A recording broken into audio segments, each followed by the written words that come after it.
Man's Search for Meaning, page 23.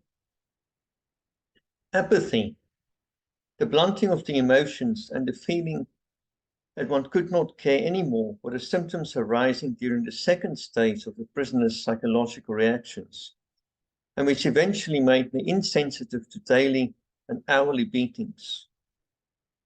By means of this insensibility, the prisoner soon surrendered himself with a very necessary protective shell. Beatings occurred on the slightest provocation, sometimes for no reason at all. For example, bread was rationed out at work site and we had to line up for it. Once the man behind me stood off a little to one side, and that lack of symmetry displeased the SS guard. I did not know what was going on in the line behind me, nor in the mind of the SS guard, but suddenly I received two sharp blows on my head. Only then did I spot the guard at my side who was using his stick. At such a moment, it is not the physical pain which hurts the most, and this applies to adults as much as it applies to children. It is the mental agony caused by the injustice, the unreasonableness of it all. Strangely enough, a blow which does not even find its mark can, under some circumstances, hurt more than one that finds its mark. Once I was standing on a railway track in a snowstorm. In spite of the weather, our party had to keep on working. I worked quite hard at mending the track with gravel, since that was the only way to keep warm. For only one moment I paused to get my breath and to lean on my shovel. Unfortunately, the guard turned around just then and thought I was loafing. The pain he caused me was not from any insults or any blows. The guard did not think it worth his while to say anything, nor even a swear word, to the ragged, emaciated figure standing before him, which probably reminded him only vaguely of a human form. Instead, he playfully picked up a stone and threw it at me. That, to me, seemed a way to attract the attention of a beast, to call a domestic animal back to its job, a creature with which you have so little in common that you do not even punish it.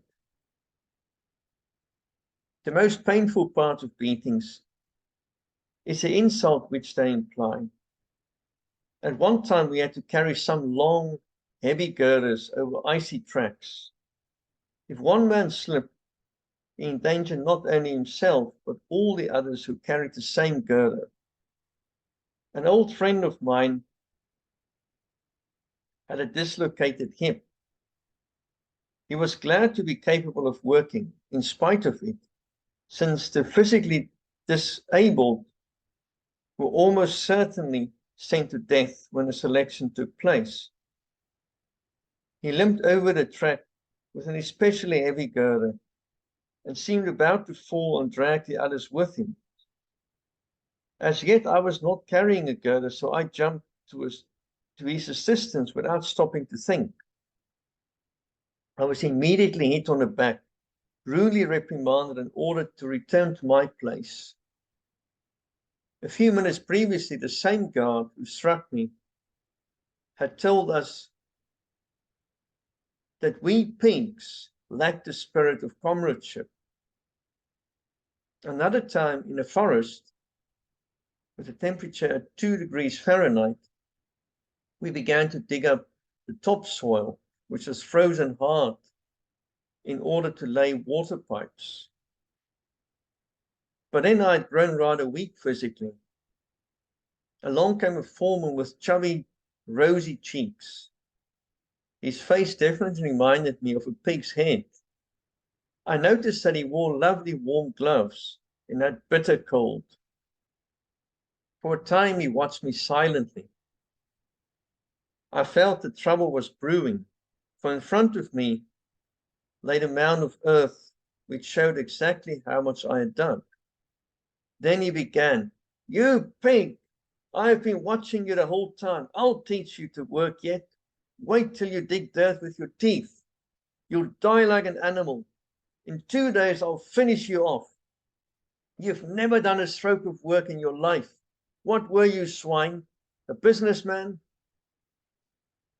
I was past caring, but I had to take his threat of killing me seriously.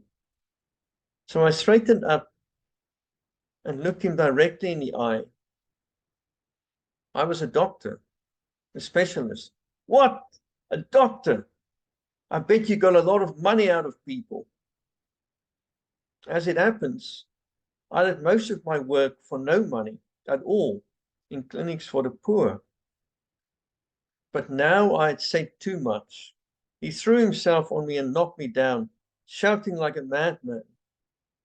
I can no longer remember what he shouted. I want to show this apparently trivial story. I want to show with this apparent trivial story that there are moments when indignation can rouse even a seemingly hardened prisoner. Indignation not about cruelty or pain, but about the insult connected to it.